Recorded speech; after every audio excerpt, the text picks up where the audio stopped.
嗨，欢迎来到扭转乾坤，一个让你看透股市的频道。这里我们将为你讲解马股的大小事。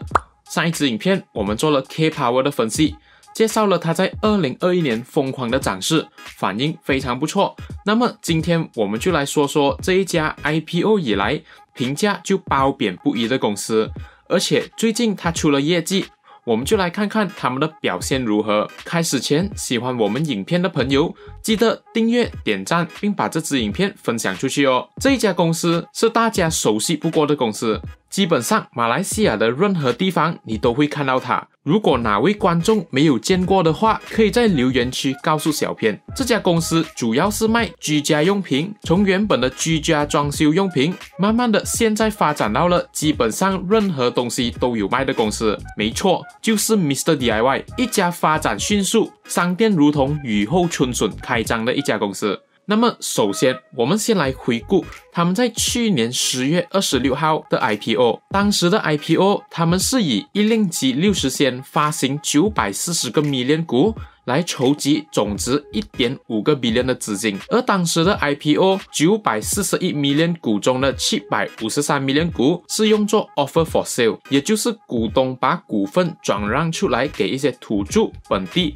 和外国机构，而剩下的188个 million 股则是被用来 public issue， 也就是把它卖给散户们。当时的这个 IPO 就因为 offer for sales 的股票就占了 88%， 导致很多人认为这一次的 IPO 是股东们要套利，所以评价褒贬不一。而更大的争议是当时集资的 1.5 中的 1.2 个 billion 都是用来给了股东们，而只有 0.3 个 billion 用来偿还债务。这也让当时 subscribe IPO 的人少之又少， oversubscribe rate 只有 0.07 个%，基本上所有 subscribe 的人都得到了 Mr. DIY 的股票，可见得当时有很多人不看好这家公司。但是在上市的那一天， Mr. DIY 还是有惊无险的以1令吉75仙和高达 10.5 个 billion 的市值上市马股的主板。那么我们先来看一看这一次 Mr. DIY 他们的业绩如何。首先他们的收入是从上个季度的 740.2 个 million 增加到了 768.3 个 million，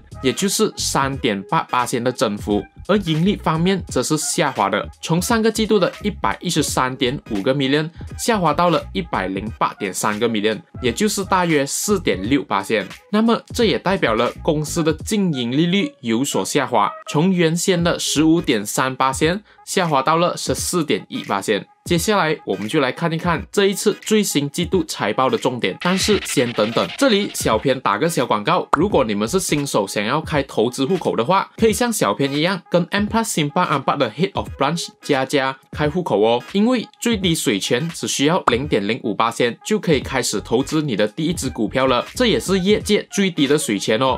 有兴趣的朋友们可以在这支影片留言区的 pin comment 了解更多。首先，相信大家最关注的地方就是为什么这一次的收入增加了，但是盈利却下滑了。在这里要告诉大家，不需要太担心，因为这个盈利率下滑的原因是因为 Mr. DIY 这个季度的 administrative expenses 有着一个一次性的开销，而这个一次性的开销共占了 8.9 个 million 和 12.7 个 million， 这也就把原先20多 million 的 administrative expenses 增加到了这个季度的40个 million。 然后接下来我们看到 Mr. DIY 的扩张之路并没有停下脚步。 Non-current asset 方面的 property, plant and equipment， 也就是用来营运的资产，比如说店面、机械等等，在这个季度的报告还是有所上升的，从去年同个季度的354个 million 增加到了436个 million， 也就是大概 23% 的增幅。而他们最近的扩张就有一块 17.8 million 的地，和今年1月15日买入一片价值 12.6 million 的工业地，而这两片地皮的用处都将会被用在扩张 Mr. DIY 的仓库设施上。之后我们来看看 Mr. DIY 的债务基本上跟上个季度没有什么差别，只有这个季度的短期贷款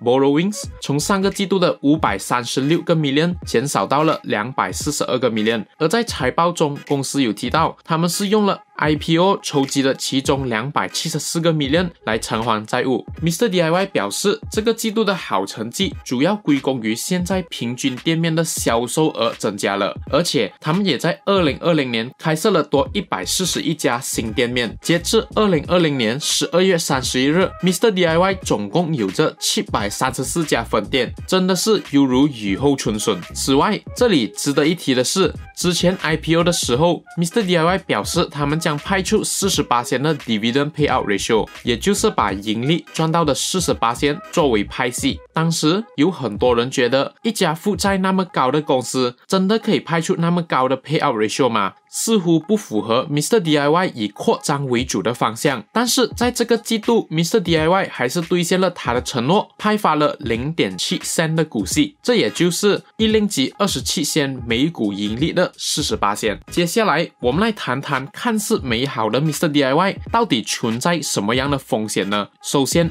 人们都很担心的问题，那就是 Mr. DIY 疯狂扩张的行为会不会有一天达到一个饱满的水平，而且导致店面与店面之间抢生意。那么这个我们就要来看看他们的 SSSG Same Store Sales Growth， 也就是店面的销售增长值。之前在2019年的时候 Mr. DIY 的 SSSG 一度从2018年的 4.5% 下跌到了 1.8%。当时大家都觉得 Mr. DIY 这样扩张下去只是在拿石头砸自己的脚，但是在2020年的12月季度中 Mr. DIY 的 SSSG 却不减反增了 4.2%， 所以对于 Mr. DIY 扩张的褒贬还是有待观察。那么接下来还有一样东西，就是其实 Mr. DIY、Mr. Toy 和 Mr. Dollar 这些名字并不是由 Mr. DIY Berhad 所拥有，而是由丹玉业和 Iconic Edge 公司所拥有。但是虽然他们也和 Mr. DIY 签署了独家永久并不可撤销的许可证，可是未来如果公司有什么变动的话，这方面可能会出现小小的问题，毕竟 Mr. DIY 也算是他们的招牌了。接下来公司对未来的展望就是继续开更加多的店面，继续扩张。他们希望在2021年可以开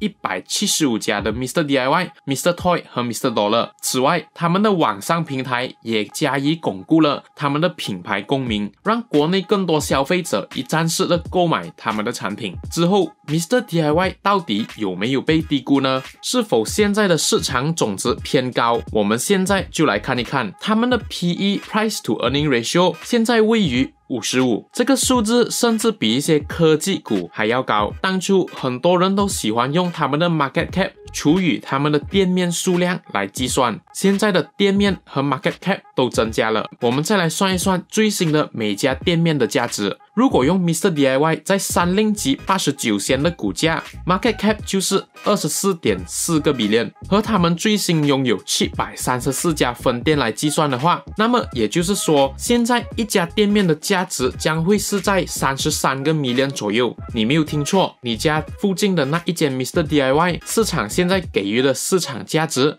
是33个 million， 但是这个方式真的适合用来估算一家公司吗？大家觉得现在这个价位是否有高估的成分呢？此外，有个有趣的地方就是 Mr. DIY 的 Net Tangible Asset Per Share， 也就是每股有形资产也只有14仙。这到底证明了 Mr. DIY 的店面够 low cost， 还是严重被高估了呢？你们可以在留言区告诉小编哦。那么为什么 Mr. DIY 的股价还是一直在升呢？这里小编想问问大家，还记得上一次云顶差点就跌出30大蓝筹吗？但是却在2020年的年尾股价回升，把云顶再次拉回30大蓝筹之内。那么之前的视频也说过，其中的原因就是因为30大蓝筹是 KLCI 指数，每一年他们都会更新里面的公司，而指数基金将需要根据这个指数来购买相对应的股票，所以股票需求量也将会提升。那么 Mr. DIY 现在的市值已经是马股里的第22名，那么现在疯狂上涨的股价会不会是因为要挤入 KLCI 指数呢？这里我们不得而知。那么你们觉得 Mr. DIY 的前景如何呢？你们对于他们现在的估值又有什么看法？欢迎在留言区和我们讨论哦。下期更精彩，请敬请期待。谢谢大家的收看。